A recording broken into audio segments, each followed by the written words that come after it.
Est-ce que vous saviez que YouTube, avant d'être ça, c'était ça? Non? Eh bien, dans la vidéo d'aujourd'hui, nous allons voir quelles sont les origines de YouTube, comment son algorithme fonctionne et enfin, qu'est-ce que le métier de YouTubeur?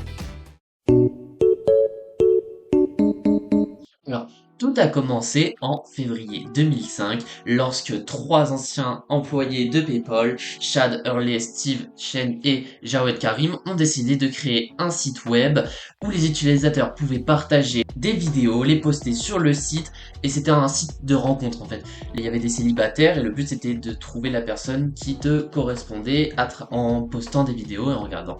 Le truc, c'est que ces trois fondateurs, ils se sont rendus compte que la partie rencontre c'était pas la plus importante parce qu'en fait en 2005 sur internet il n'y avait pas beaucoup de sites qui s'occupaient de poster des vidéos sur internet. Donc ils ont pris ce concept et ils ont décidé de créer YouTube.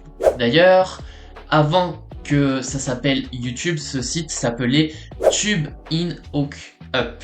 En 2006, Google a vu un énorme potentiel en YouTube et a décidé donc de racheter YouTube à ces trois personnes pour la maudite somme de 1,65 milliard de dollars. Et après, grâce à Google, YouTube a été développé et a beaucoup grandi jusqu'à arriver à ce qu'on connaît aujourd'hui. Au fil des années, YouTube a connu beaucoup de changements, comme on vient de le voir, et je vais vous partager les plus importants. L'une des premières choses qui a été intégrée à YouTube, c'était en 2007, et c'était les publicités. Donc les grands créateurs de vidéos pouvaient recevoir des publicités et les mettre n'importe où dans leurs vidéos, ce qui rapportait des revenus.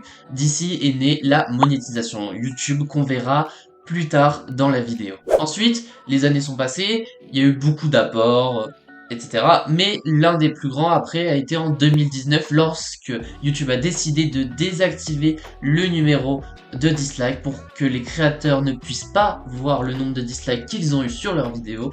Et donc ça, c'était une façon de protéger les jeunes créateurs du découragement lorsqu'on commence YouTube. Et finalement, en 2020, on a eu le dernier grand apport qui était YouTube Shorts. Les YouTube Shorts, ça s'inspire clairement de TikTok et de Instagram. Ce sont des vidéos courtes en format vertical et les créateurs sur YouTube peuvent ajouter ces shorts sur leur chaîne YouTube avec les vidéos à format long ou tout simplement faire une chaîne seulement pour les formats courts. Si on revient sur YouTube, on peut dire qu'il y a eu quand même des pionniers et des grands youtubeurs francophones comme par exemple Cyprien et Squeezie qui ont commencé environ en 2010, Cyprien dans l'humour et Squeezie dans le divertissement et le gaming. Finalement, les années sont passées, beaucoup plus de gens ont commencé à vouloir se lancer dans YouTube et on a vu apparaître de grands youtubeurs aujourd'hui comme Michou, Inoxtag, Polo, Lopok et tout ça. Maintenant, parlons du fonctionnement de YouTube et de son algorithme. Donc, comment se fait-il que lorsqu'on utilise YouTube, on se rend compte ici que y a des vidéos qui me sont conseillées comme celle de Fuse, etc. Comment on peut savoir quelle vidéo je vais regarder, etc. En fait, YouTube, ça marche avec tout simplement plusieurs algorithmes qu'on va essayer de voir maintenant. L'algorithme YouTube est un système qui va analyser votre historique, vos abonnements, les personnes que vous avez regardées récemment, si vous avez mis des likes, si vous êtes engagé, si vous êtes allé plus loin en regardant la vidéo. Et ça, c'est l'algorithme en général. Après, comme on l'a vu, il y a trois types d'algorithmes. Donc le premier qui nous intéresse, c'est l'algorithme de la page d'accueil. Donc voici ma page d'accueil. On voit bien qu'il y a une vidéo de Fuse.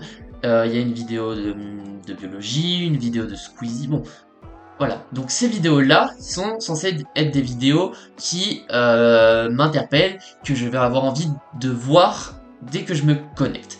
Cet algorithme, il va s'occuper de prendre les vidéos qu'on a vues récemment, les vidéos qui sont sorties récemment, par exemple Fuse, c'est un youtubeur que je n'ai pas l'habitude de regarder, mais vu que j'ai regardé une vidéo récemment, il m'a proposé ça dans ma page d'accueil, pour s'adapter le plus rapidement à mes préférences. Et donc, à chaque fois qu'on relance notre page principale, il va nous proposer directement des vidéos de tout type qui sont différentes de celles qu'on venait justement d'avoir afin de maximiser les chances qu'on regarde une nouvelle vidéo. Donc maintenant, on va voir la deuxième partie, le deuxième algorithme.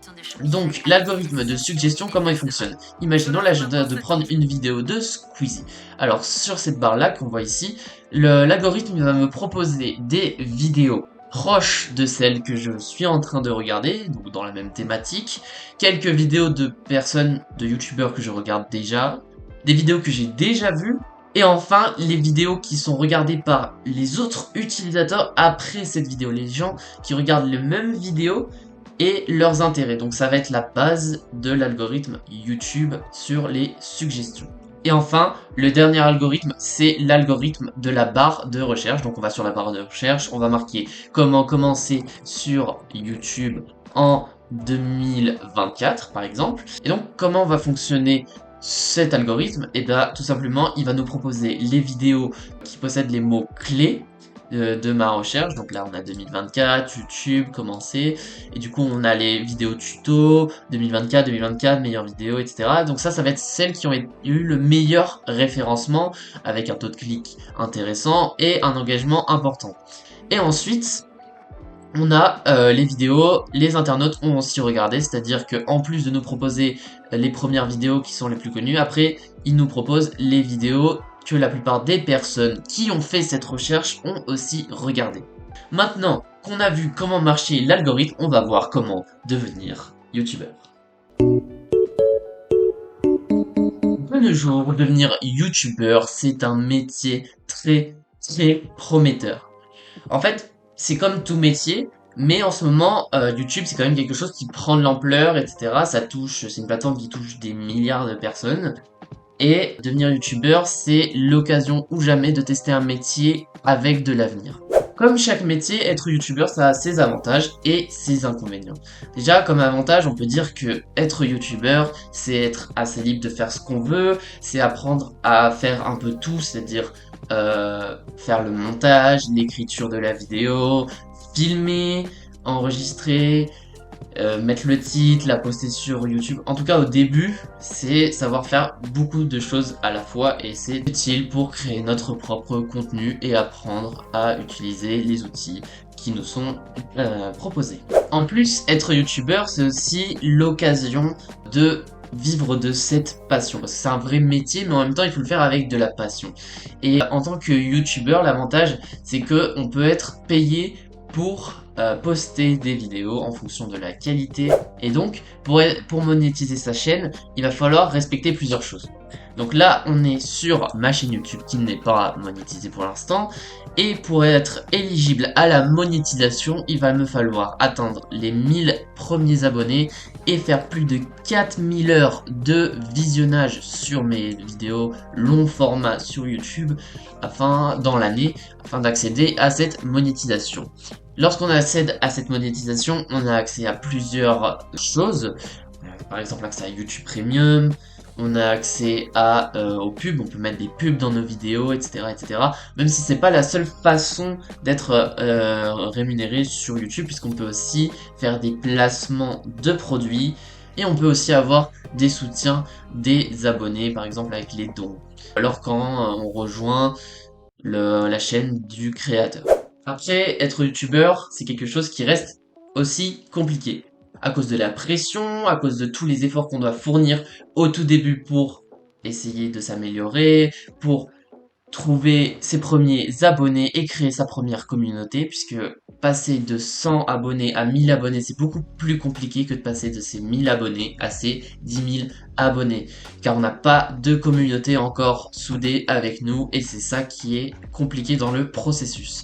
Après, il faut aussi savoir s'organiser, etc. Donc ça demande un vrai travail, c'est un vrai métier qu'on peut commencer jeune et qui a beaucoup d'avenir. Enfin, si on compare YouTube avec Instagram ou TikTok, puisque là aussi on peut devenir un grand créateur, c'est vrai que YouTube, l'avantage qu'il a, la communauté qui est beaucoup plus soudé puisque on a des vidéos en format long et donc on s'attache beaucoup plus facilement en passant 15 minutes à chaque vidéo avec un youtubeur que de passer 30 secondes à 1 minute à regarder une vidéo drôle ou une vidéo de n'importe quel type sur Instagram ou sur TikTok. D'ailleurs, si vous voulez que je vous fasse une vidéo pour vous expliquer comment devenir youtubeur dès aujourd'hui, n'hésitez pas à me le faire savoir en commentaire. On a vu que YouTube c'est né à la base de l'envie de faire rencontrer les gens à travers des vidéos qu'on poste sur internet et au final ça s'est transformé en la même chose mais pas seulement pour l'amour, sinon créer des grandes communautés. Et je trouve que c'est une plateforme super internationale, super connue. Et c'est une super plateforme pour partager sa voix au monde et pour s'exprimer tout simplement. En tout cas, c'est fini pour ce premier épisode de Curio. J'espère que celui-ci vous a plu. Et puis, moi je vous dis à la semaine prochaine. Tchuss.